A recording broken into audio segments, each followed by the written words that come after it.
understands this business a lot better than the economists, a lot better than anybody. Brian, say a few words, please, would you? Thank you, Mr. Thank you. President. It's a great honor to have you. Thanks. Thank you, Mr. President. I grew up just north of Detroit, Michigan, in Macomb County, known as the home of the Reagan Democrats. My first vote for president was for Ronald Reagan. I thought that was going to be the best president I ever saw in my lifetime until Donald J. Trump came along. I have watched my entire life, I have watched plant after plant after plant in Detroit and in the metro Detroit area close. There are now plants sitting idle. There are now plants that are underutilized. And Donald Trump's policies are going to bring product back into those underutilized plants. There's going to be new investment. There's going to be new plants built. And the UAW members, and I brought 20 of them with me, they're sitting right over here. We support Donald Trump's policies on tariffs 100%. So, Mr. President, we can't thank you enough. And in 6 months or a year, we're going to begin to see the benefits. I can't wait to see what's happening 3 or 4 years down the road. Thank you, Mr. President. What a great guy. He got it right from the beginning. He got it before almost anybody else. This group over there, they got it too. And you know, we won the state of Michigan. We won almost all of them, but we won Michigan by a lot, and I want to just thank you all. The auto workers were fantastic. The Teamsters were fantastic.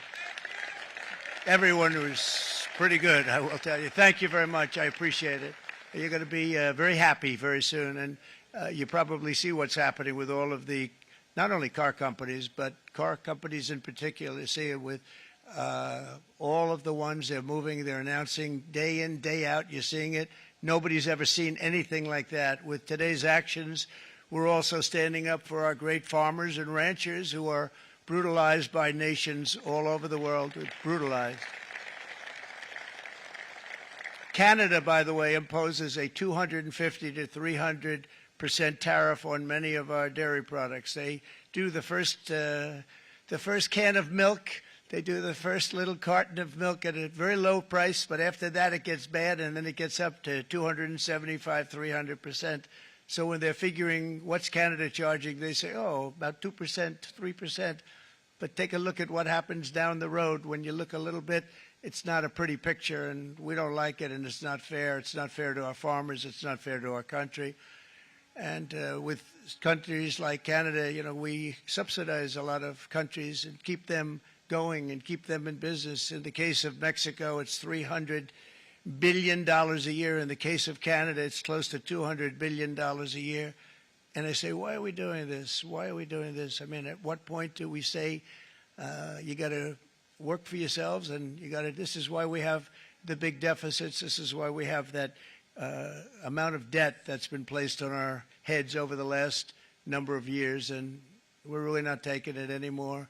Through non-tariff barriers, the European Union bans imports of most American poultry. You understand? They say, we want to send you our cars, we want to send you everything, but we're not going to take anything that you have. Australia bans, and they're wonderful people and wonderful everything, but they ban American beef, yet we imported $3 billion of Australian beef from them just last year alone. They won't take any of our beef. They don't want it because they don't want it to affect their farmers. And you know what? I don't blame them, but we're doing the same thing right now, starting about midnight tonight, I would say. And China charges American rice farmers an overquota, it's called, a tariff rate of 65%. South Korea charges 50%. Actually, they charge different, from 50% to 513%. And Japan, our friend, charges us 700%. But that's because they don't want us selling rice, another thing. Who can blame them, Madam Secretary? Agriculture, great job you did on eggs, by the way. The egg prices came down 50%. You got them down 50%. Once we got involved, they were going through the sky. The egg prices, they were going through the sky, and you did a fantastic job. Now we have lots of eggs, and they're much cheaper, down about 59% now, and they're going down further. We charge 2.8% for so many things that other countries are charging 200%, 300%, and 400% for. If imposing tariffs and protective barriers made nations poor, then every country on earth would be racing to eliminate these policies, and China would be the first on line. They run a very strong country, but they're not first in line, and the American people are paying a very big price. From 1789 to 1913, we were a tariff-backed nation, and the United States was proportionately the wealthiest it has ever been. So wealthy, in fact, that in the 1880s, they established a commission to decide what they were going to do with the vast sums of money they were collecting. We were collecting so much money so fast, we didn't know what to do with it. Isn't that a nice problem to have? What do you think, Marco? Good problem? Marco would love that problem. But we don't have that problem anymore, but we're not going to have it very much longer, I will tell you. But they collected so much money, they actually formed a commission to determine what they were going to do with the money, who they were going to give it to, and how much. Then in 1913, for reasons unknown to mankind, they established the income tax so that citizens, rather than foreign countries, would start paying the money necessary to run our government. Then in 1929, it all came to a very abrupt end with the Great Depression, and it would have never happened if they had stayed with the tariff policy. It would have been a much different story. They tried to bring back tariffs to save our country, but it was gone. It was gone. It was too late. Nothing could have been done. It took years and years to get out of that depression, far longer than even FDR had that office right over there for a long period of time. The ramp system, that's rather intricate, was built because of him, and every time you walk up, you think of him, and he did a great job in many ways, but it lasted long beyond his terms, as you know. But it's not too late any longer, and we're going to start being smart, and we're going to start being very wealthy again. We're going to be wealthy as a country because they've taken so much of our wealth away from us. We're not going to let that happen. We truly can be very wealthy. We can be so much wealthier than any country. It's not even believable, but we're getting smart. Nearly a century later, in the face of unrelenting economic warfare, the United States can no longer continue with a policy of unilateral economic surrender. We cannot pay the deficits of Canada, Mexico, and so many other countries. We used to do it. We can't do it anymore. We take care of countries all over the world. We pay for their military. We pay for everything they have to pay, and then when you want to cut back a little bit, they get upset that you're not taking care of them any longer. But we have to take care of our people, and we're going to take care of our people first, and I'm sorry to say that.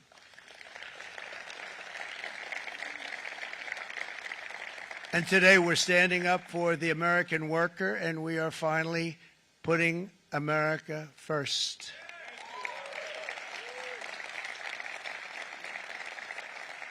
In Sleepy Joe Biden's last year in office, the United States hemorrhaged 100,000 manufacturing jobs, and the number was going through the roof at levels never seen before. And our trade deficit reached a record $1.2 trillion, which is unheard of. Since the beginning of NAFTA, the worst trade deal ever made, it was a horror show.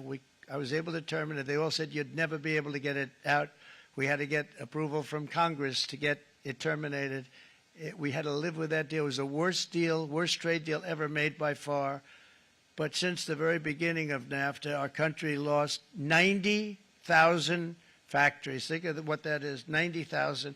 Think about putting a map up and putting tax on it. You wouldn't have enough room. 90,000. I said, is that possible? We had it checked 4 different times, and it was actually somewhat higher than that. And 5 million manufacturing jobs were lost while racking up trade deficits of $19 trillion. That was the worst trade deal ever made. As a result of these gigantic losses, foreign nations now own $26 trillion more of American assets than think of this, than the Americans own of their own foreign assets or other foreign assets. The United States can no longer produce enough antibiotics to treat our sick. We have a tremendous problem. We have to go to foreign countries to treat our sick. If anything ever happened from a war standpoint, we wouldn't be able to do it. We import virtually all of our computers, phones, televisions, and electronics. We used to dominate the field, and now we import it all from different countries. A single shipyard in China now produces more ships every year than all of the American shipyards combined. Think of that. And it was a business that we used to dominate. We used to dominate it totally. In short, chronic trade deficits are no longer merely an economic problem. They're a national emergency that threatens our security and our very way of life. It's a very great threat to our country. And for these reasons, starting tomorrow, the United States will implement reciprocal tariffs on other nations. It's been a long time since we even thought of that. We used to think about it a lot. We didn't think about it for many decades, and you see what's happened. For nations that treat us badly, we will calculate the combined rate of all their tariffs, non-monetary barriers, and other forms of cheating. And because we are being very kind, we're kind people, very kind. You're not so kind when you got ripped off with your salaries. My auto worker friends and my Teamster friends and all of the unions that typically voted Democrat, they're not voting Democrat anymore because worker, whether union or non-worker, they're for the Republicans now. That's what happened. But we will charge them approximately half of what they are and have been charging us. So the tariffs will be not a full reciprocal. I could have done that, yes, but it would have been tough for a lot of countries who didn't want to do that. I'd like to see the chart if you have it. Could you bring it up, Howard? This is our great Secretary of Commerce, Howard Lutnick. Thanks, Howard. So if you look at that, China, first row, China, 67%. That's tariffs charged to the USA, including currency manipulation and trade barriers. So 67%, I think you can, for the most part, see it. Those with good eyes, with bad eyes.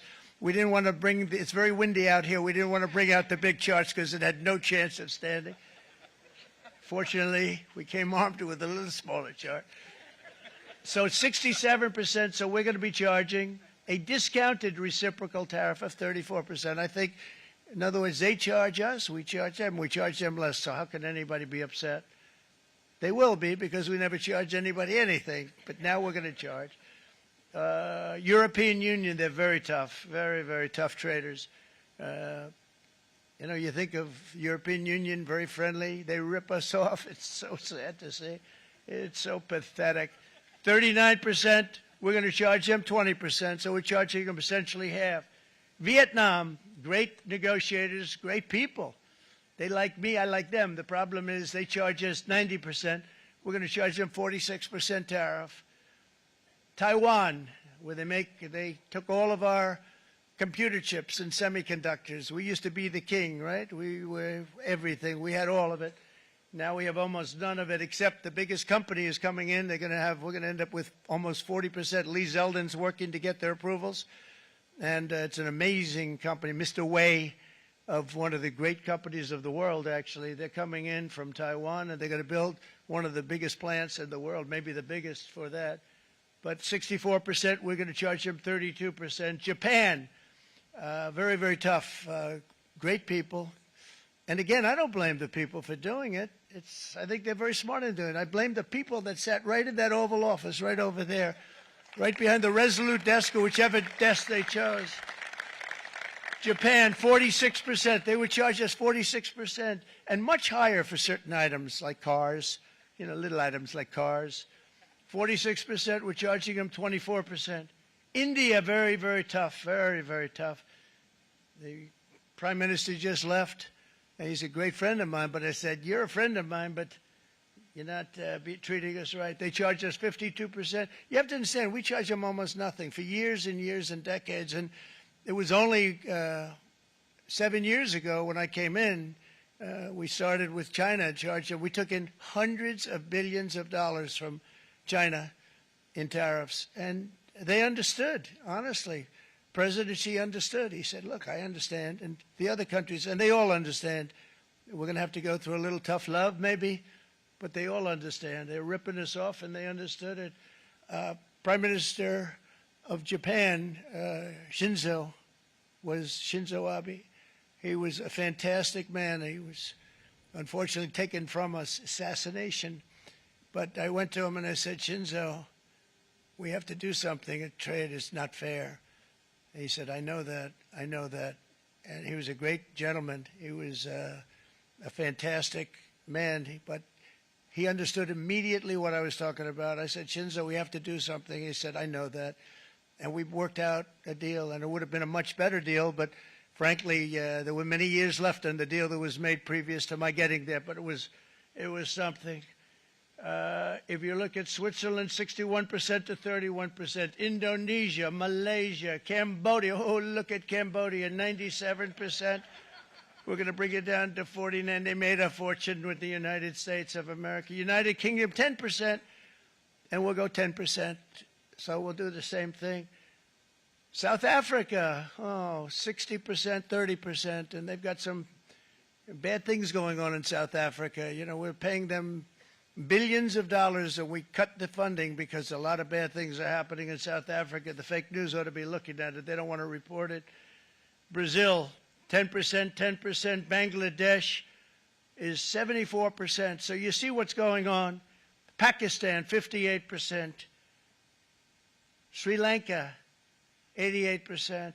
So what we're doing is we're taking not the full, we could take the full 88%. Thanks a lot, Eric. He's doing a very good job. How's he doing, all right?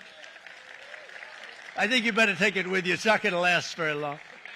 He's going to put it, it's going to follow you down with the wind. I brought a hat just in case it got too windy, but here, would anybody like a hat? I'm not giving it to a cabinet. I'm giving it to the auto workers. Come here.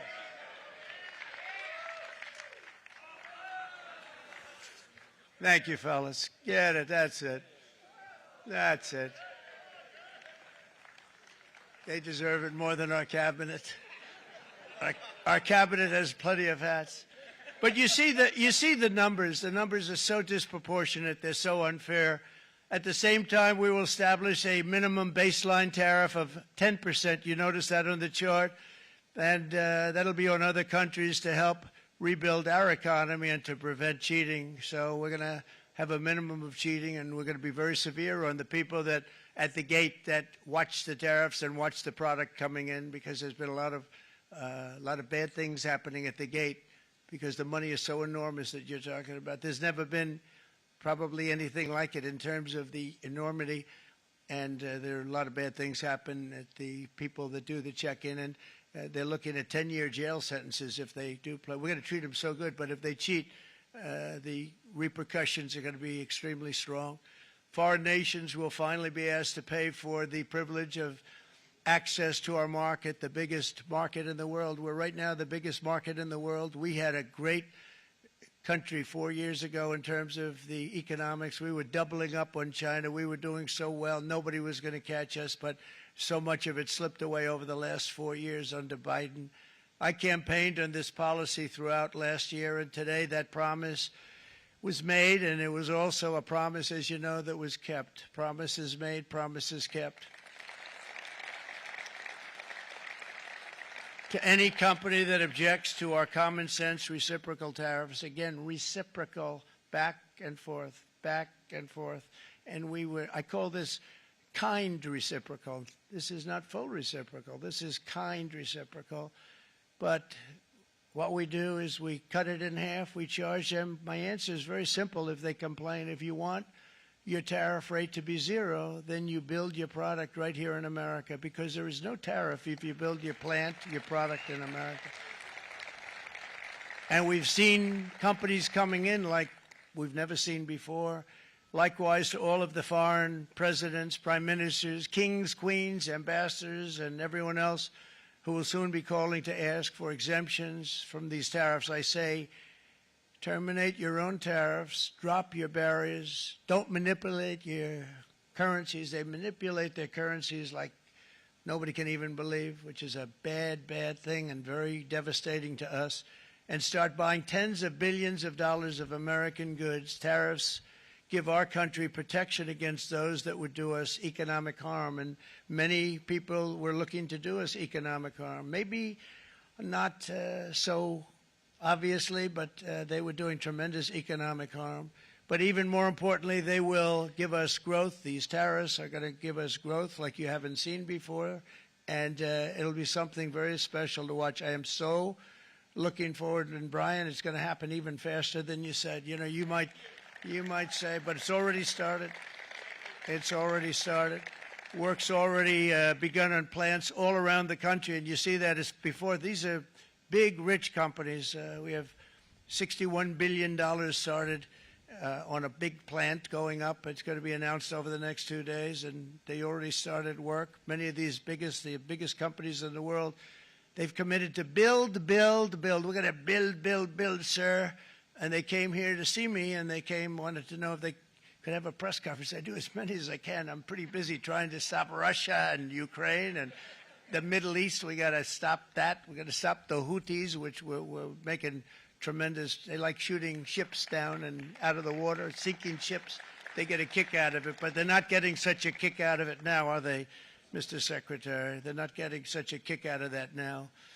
But here are just a short list of some of the companies that have already announced and committed to investment. And this is a company that built its factories and its plants in China.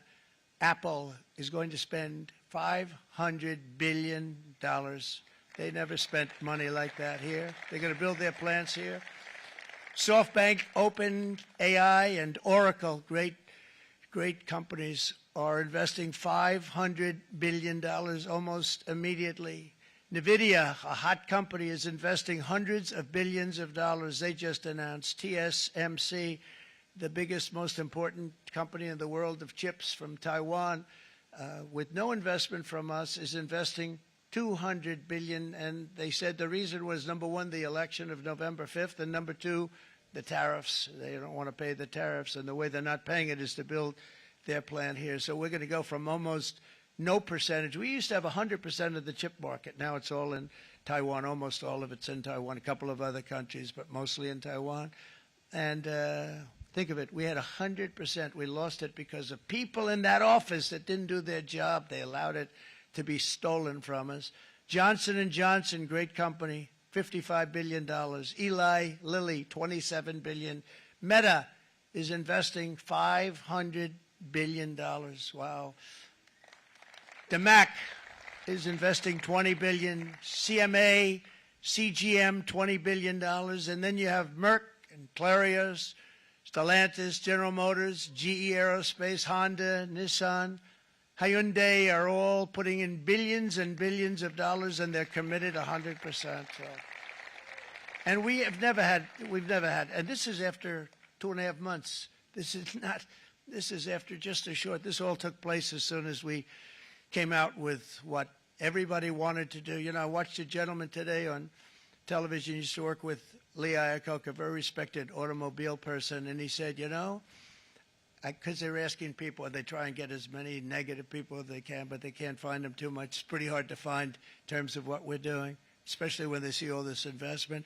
They said, so tell me, what do you think of what Trump is doing from the automobile standpoint? He said, I can't believe it.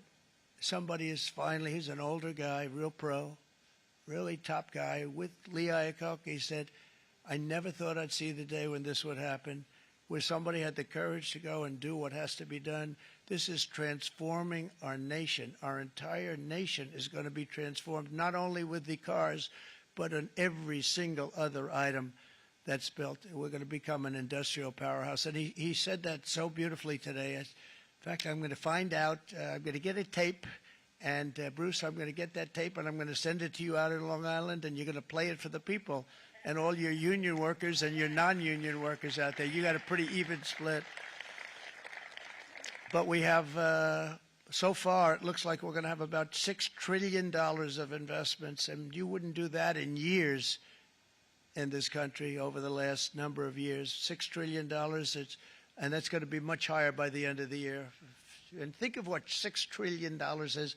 You wouldn't have even a small percentage of that under this other system. We're going to be an entirely different country, and it's going to be fantastic for the workers. It's going to be fantastic for everyone. There will never have been a transformation of a country like the transformation that's already happening in the United States of America. It's an incredible thing to watch, and it's incredible to meet with the top people, people that you read about, very wealthy people, or people that are great managers and executives and presidents of big public companies. and to watch the enthusiasm they have now that they didn't have. They gave up on our country. They went to foreign countries and they built. Companies are pouring into our country at levels never seen before with jobs and money to follow, and it's really beautiful. In the coming days, there will be complaints from the globalists and the outsourcers and special interests and the fake news. Always, the fake news will always complain. But never forget, every prediction our opponents made about trade for the last 30 years has been proven totally wrong. They were wrong about NAFTA. They were wrong about China. They were wrong about the Trans-Pacific Partnership, which would have been a disaster if I didn't terminate it. If I didn't terminate that, United Auto Workers, you would have had no jobs in this country. You would have had no jobs. It was all going to other countries. In my first term, they said tariffs would crash the economy. Instead, we built the greatest economy in the history of the world. And again, I have great respect for President Xi of China, great respect for China, but they were taking tremendous advantage of us, and I commend them for that. I say, hey, if you can get away with it, that's okay. But, you know, they understand exactly what's happening, and they probably, most of them are saying it's about time they did something, but and they're going to fight, and they're going to fight fair. Everyone's going to fight. You know, it's like I say to the leaders, look, you got to take care of your country, but we have to start taking care of our country now.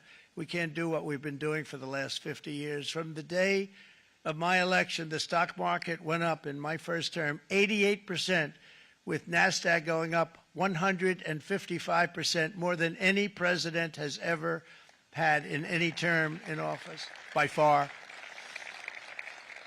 And I think we're going to blow that away. And maybe the numbers won't show, but I think they're going to show much better than even those numbers. But what you're going to see is you're going to see activity, that empty, dead sites, factories that are falling down. Those factories will be knocked down, and they're going to have brand new factories built in their place. They're not only talking about renovating, they're talking about brand new, the best anywhere in the world, the biggest anywhere in the world. I have a friend who builds car plants, and I said, I want to see the biggest and the best. He said, well, we have to go to Mexico. I said, no, I want to see it in the United States. He said, we're not building them in there. This is a year and a half ago during the campaign. He said, we're not building it. You'd have to go to Mexico. When I was starting to decide to run, and I went to number one in the polls very rapidly, I want to say, like, let's say in the first hour. And then shortly thereafter, it looked like I was going to win, and the fake news was saying, oh, no, don't do this. What they don't know is if I didn't win, they would have really been in trouble, because nobody wants to read them anyway. But I tell you what, when it looked like I was going to win, I announced that I was going to be doing exactly what we're talking about today. Great consistency, actually, because I've been talking about it for 40 years, but because I saw what was happening 40 years ago. If you look at my old speeches when I was young, very handsome, my old speeches, and that people would say, I'd be on a television show, I'd be talking about how we were being ripped off by these countries. I mean, nothing changes very much. The only thing that changed were the countries, but nothing really changes. But it's why it's such an honor. It's such an honor to be finally able to do this. If you look at China, I took in hundreds of billions of dollars in my term, hundreds of billions. They never paid 10 cents to any other president, and yet they paid hundreds of billions, so much so that Biden couldn't do anything. They wanted to try and terminate it because he had a very special relationship with China. You know what the relationship was? He had a special relationship. But the numbers were so big, that they couldn't do it. So they did ease it up. They did things that they shouldn't have done. They made it a lot more comfortable for them, but they couldn't do it because the numbers were hundreds of billions of dollars, and I did that. And we were on our way to doing something like incredible. And then we had a very bad election happen, a very bad election. A lot of bad things happened. So when I said we got to do it again, I said we have to make it too big to rig. And we made it too big to rig, and we won in records, and it was a monumental win. And it was such an honor to see so many of you, like Brian and your friends, here with us to celebrate, and to more importantly celebrate what we're doing, because that wouldn't be a full celebration if we didn't do this, because this will be an entirely different country in a short period of time. It'll be something the whole world will be talking about it. The critics made the very tired predictions earlier this year, but in February, core inflation dropped to the lowest rate in 4 years. And the price of eggs, as you know, just in a month and a half, we were there for 4 weeks. And the first week, I got blamed for eggs. I said, I just got here. They said eggs have gone up at like 250% and you can't get eggs. And they were going crazy. And I said, I just got here. And then we got to work on eggs, and we got to work on everything. And our great Secretary of Agriculture, you did a fantastic job. Brooke Rollins, she did a fantastic job. And as I said before, the price of eggs dropped now 59%, and they're going down more, and the availability is fantastic. They were saying that for Easter, please don't use eggs. Could you use plastic eggs? I said, we don't want to do that. We want to, and you really came through. It's an amazing job. Thank you very much, Brooke. You did great. But likewise, an old-fashioned term that we use, groceries. I used it in the campaign. It's such an old-fashioned term, but a beautiful term, groceries. It sort of says a bag with different things in it. Groceries went through the roof, and I campaigned on that. I talked about the word groceries for a lot, and energy costs now are down. Groceries are down. Gasoline is way under $3, and people are beginning to be able to buy things and live again. We brought prices way down. We created 10,000 already in a few weeks, new manufacturing jobs. And it was that took place in 1 month, numbers that they haven't seen in a long time. We had virtually no inflation under my term. We had virtually no inflation for 4 years, but after transitioning over to Sleepy Joe, it went from almost non-existent to the highest in the history of our country. They had the highest inflation in the history of our country, brought up by energy and bad spending and bad policy, and a lot of bad things happened. How about allowing millions and millions and millions of people to pour into our country with open borders, where it's so sad to see even now. And I see our great secretary you have done. Stand up, please, Christy. Stand up. Christy Nome. And Tom Homan. These people are doing a great job, but gotten them out in records. And we have problems with judges that don't want them to go out. They want Tren de Aragua, and they want MS-13, the most vicious gangs ever. Nobody's ever seen anything like it. Absolute killer gangs. They kill people. They don't even think about it. And we put them out, and we have judges now, radical left judges that they don't want them to go out. They want them to even be brought back. Let's bring them back. You've done a fantastic job, and please thank everybody. Homeland Security, thank everybody. Appreciate it. And we now have a border that's the best border that we've ever had, even better than it was my first term. My first term we did good, but this one we really specialized in. We've done really well. And we had records then. We had the best, safest border. 4 years ago, we had the best border there ever was. And now we have, you've actually matched it and done even better. And we're going to get it down the right way. And we want people, by the way, to come into our country, but we want to come in through a legal process. We want them to come in legally. We need more people. We need people to run these plants and to help the auto workers and the Teamsters and the non-union people and everybody else. But we need people and the farmers. And we're going to let people come in, but they want to come in. We want them to come in legally. They have to have the capability of loving our country, not people that hate our country. We don't want them in our country. And now we're going to pass the largest tax cuts in American history, and that's where we're relying on Mike and John Thune. And we will not cut Social Security, Medicare, or Medicaid benefits, and the Democrats will, because if they got in, the entire economy would collapse. This country was heading for a collapse under the people that you saw. They were horrible. I think one of the reasons people like the job, I have my highest approval ratings because I think they're comparing me to the worst administration in the history of our country, so I appreciate that at least. But Speaker of the House Mike Johnson and Senate Majority Leader, appreciate it, Mike, John Thune have been fantastic, by the way. But they've been working tirelessly on taking the next step to pass the plan for our One big, beautiful bill. I'd like to name it that if you can. One big, I made that statement about 6 months ago, and everybody calls it one big, beautiful bill.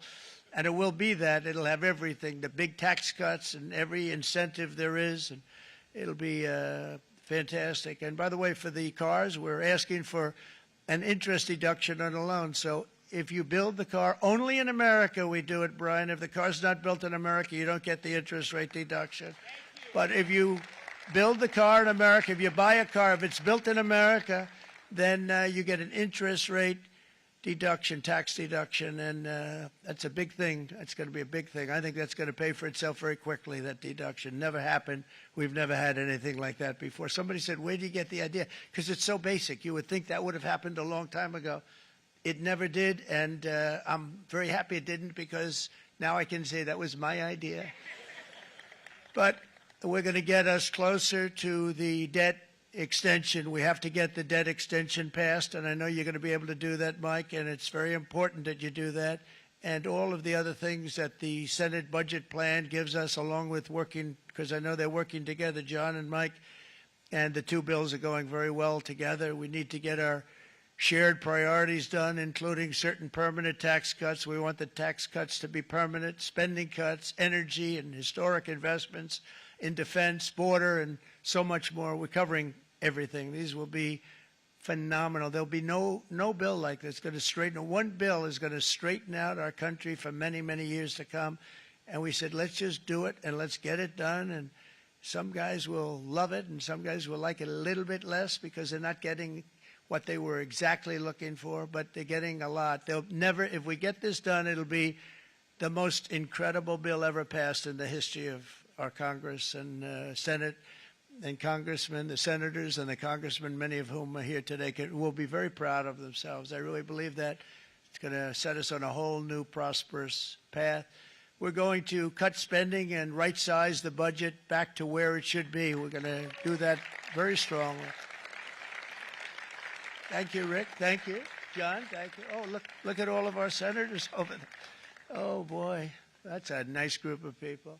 But I won't like them so much if they don't get this bill done. That's a great group. And Congressman, thank you very much. I appreciate it. Tremendous people.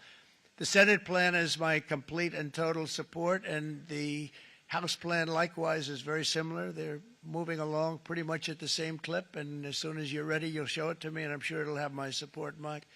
Every Republican congressman and senator must unify. We have to unify. We can't be separated. We have to get it done. We have to get absolutely everything we can, and we have to take care of the American people. That's the only thing that matters. We have to take care of the American people first. We need to pass this bill immediately, get it done, including debt extension. From this day on, we're not going to let anyone tell us that American workers and families cannot have the future that they deserve. We're going to produce the cars and ships, chips, airplanes, minerals, and medicines that we need right here in America. The pharmaceutical companies are going to become roaring back. They're coming roaring back. They're all coming back to our country because if they don't, they got a big tax to pay. And if they do, I'll be very happy, and you're going to be very happy, and you're going to be very safe. We're going to build our future with American hands, with American heart, American steel, and we're going to build it with American pride like we used to. We're approaching our 100th day as president and have been given credit by a lot of people, actually, even some of the fake news. Can you believe it? Which in this case hopefully isn't fake, for having done more in that time than any other administration in the history of our country in the first 100 days. I think we've had an amazing in terms of what we've done, what we've gotten accomplished. I'd like to see if we can get that war ended and another war from not starting in the Middle East. We have to get Russia. They're losing 2,000 on average, 2,500 people a day, young people, soldiers, Russian. Think of that. 2,500 through some days, but on average, probably over about a 1 week period, it's 2,712, they say. They're losing those soldiers. They're dying. They're being decimated. And they're not from our country, but they're from other countries. But they're human beings. They're from Russia. They're from Ukraine in this period, most of them. and we're going to get it stopped. It's a senseless war that would have never happened if I was president, and it shouldn't be allowed to go on. And I think we're being given good cooperation by Russia and by Ukraine, but we have to get it stopped. It's humanity. It's humanity. It's a terrible thing. This will be a very big moment. I think you're going to remember today. It's going to be a free nation that we're dealing with. We're going to have a very free and beautiful nation. It's going to be Liberation Day in America, and it's going to be a day that hopefully you're going to look back in years to come and you're going to say, you know, he was right. This has turned out to be one of the most important days in the history of our country. God bless you and God bless America. Thank you, everybody. Thank you very much. Thank you. Thank you very much.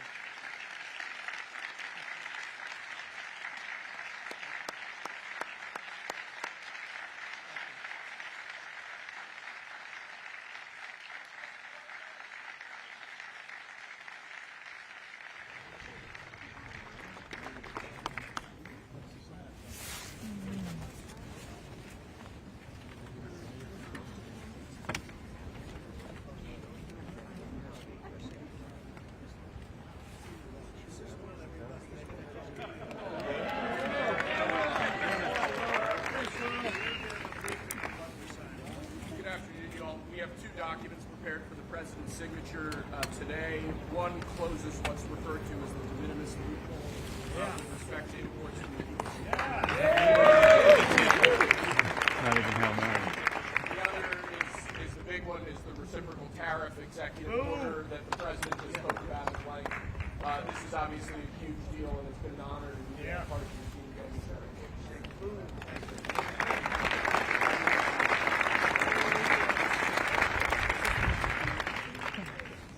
Big step.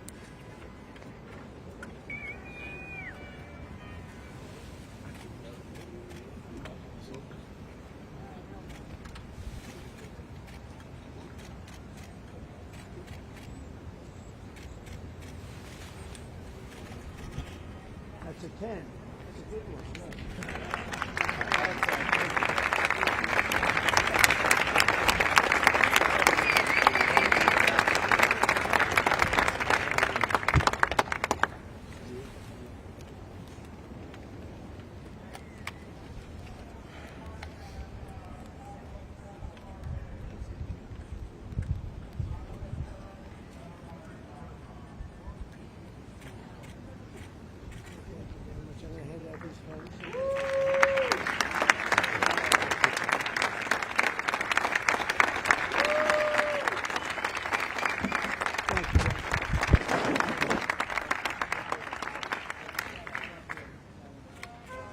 Mr. President, what do you say to American families who are worried they'll pay more?